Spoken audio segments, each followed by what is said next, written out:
নিজের অযোগ্যতা, অপরিপক্কতা আর সীমাহীন হতাশা নিয়ে আকাশ কুসুম কল্পনা করতে খুব ভয় হয়।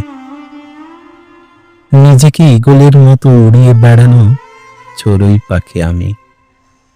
ভীত, সন্ত্রস্ত আমার ভয় হয়। প্রেমিক হৃদয়ে কাঁপুনি দিয়ে জ্বর আসে, কল্পনার চোখ বন্ধ ক্লান্তিময়তায়। তবু ফুসরত নেই এক দণ্ড।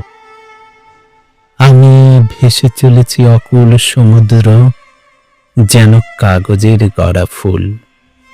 রংহীন, গন্ধহীন, জমাট বাঁধা অজস্র খণ্ড। আমি নূপুর হয়ে জড়ায়ে ধরেছি পায়, তুমি আমাতেই হেঁটে হেঁটে বাজাও আমায়।